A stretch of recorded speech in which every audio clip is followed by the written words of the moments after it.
Oke, teman-teman, uh, untuk hari ini kita akan bahas mengenai pertanyaan-pertanyaan yang sudah kita rangkum dari para subscriber ya, teman-teman.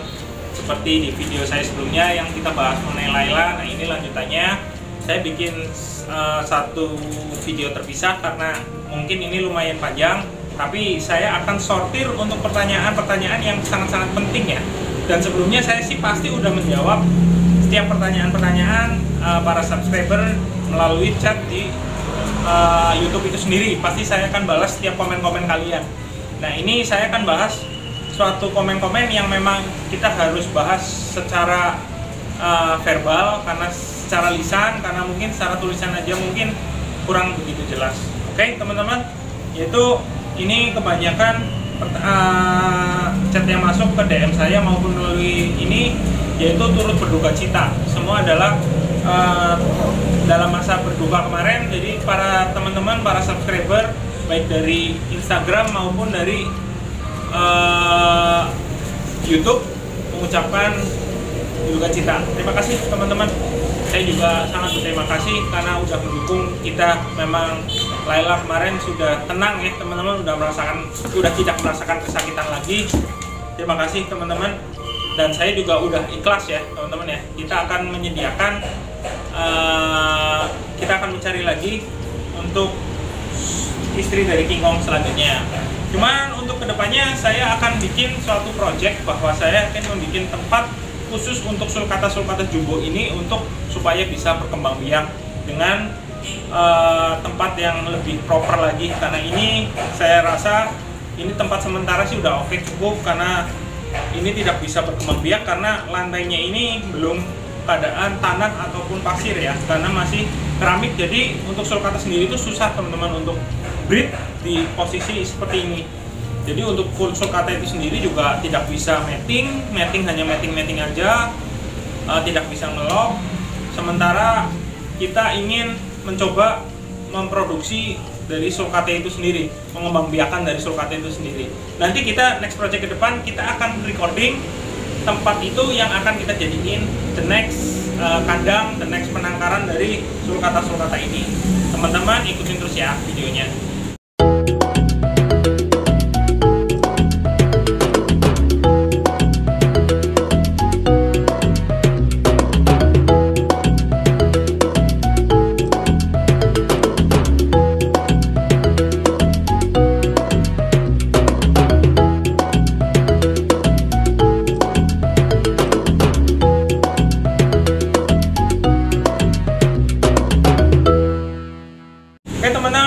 Pertanyaan tadi yang pertama adalah turut berduka cita, ya sama-sama, terima kasih.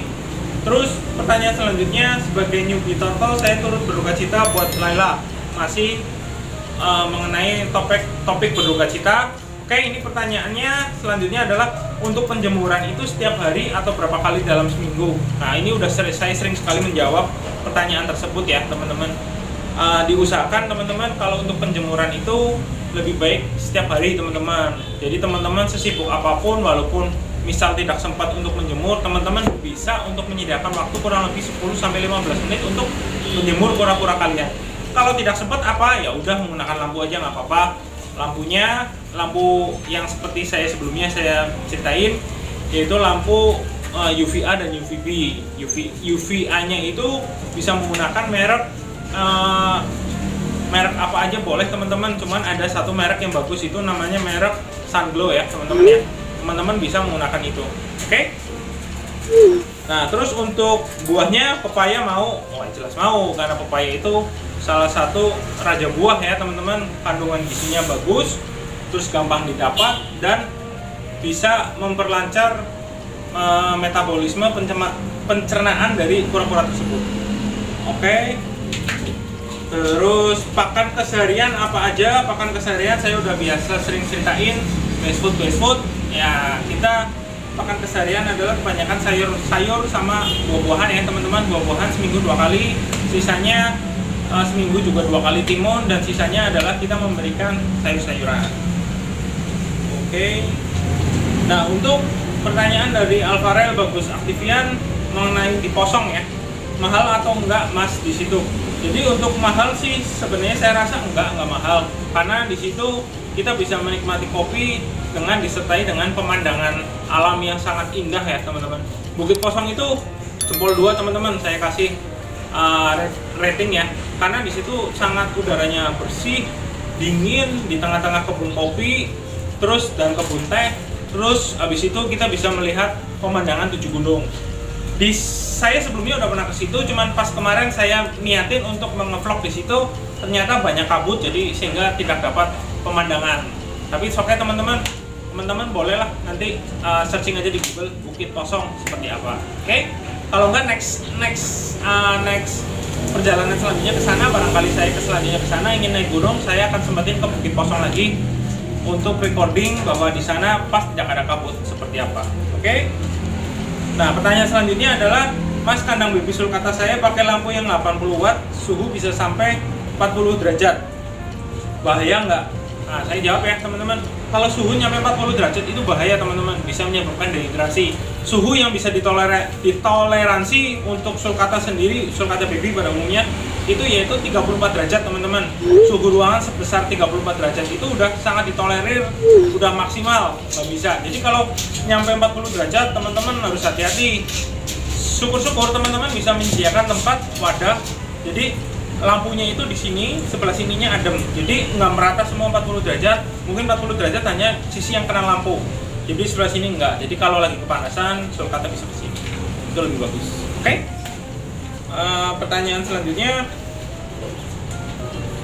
dari Fabiano Fawas, bukan pertanyaan sih, tapi ajakan.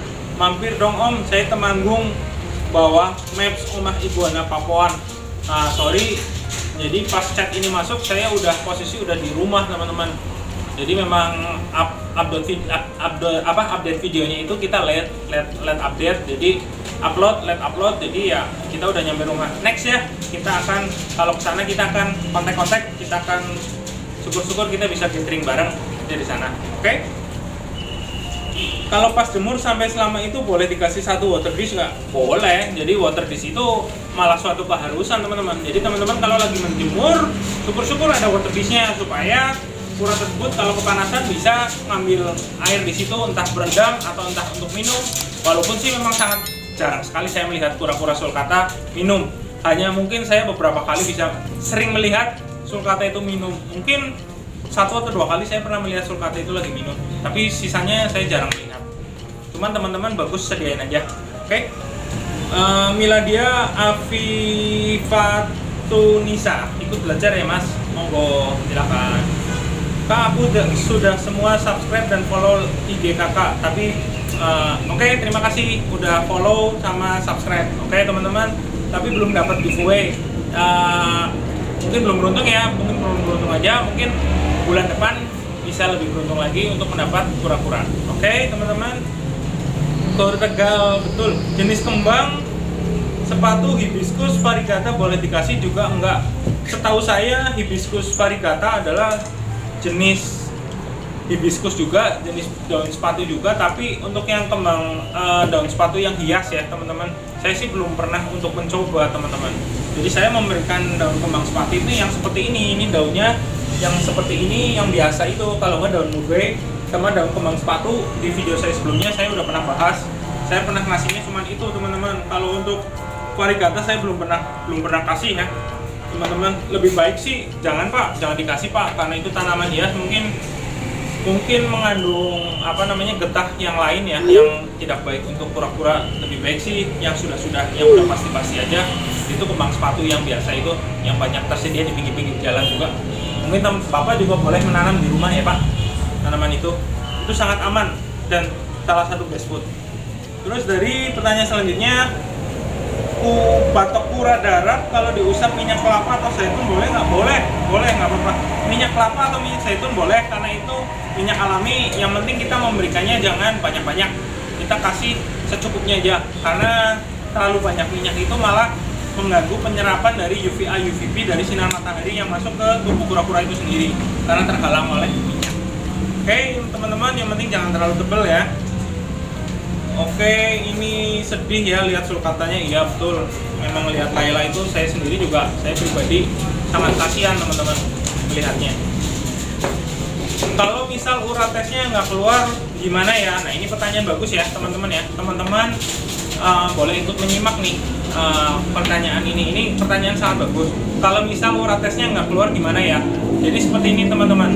Pada dasarnya urates itu yang dikeluarkan dan tidak dikeluarkan oleh kura-kura itu adalah sisa kelebihan protein dan kalsium yang tidak dipakai oleh tubuh kura-kura tersebut, sehingga dikeluarkan melalui pencernaan dia, melalui pembuangan. Itu dikeluarkan karena kelebihan.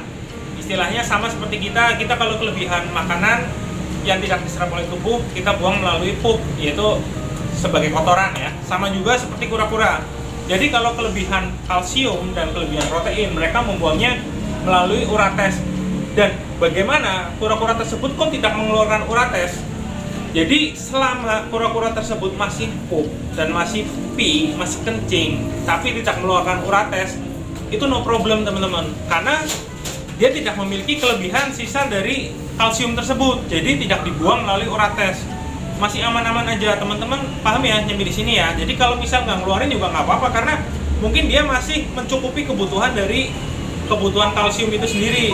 Kalau berlebih dibuang melalui urates oleh kura-kura tersebut, seperti itu teman-teman.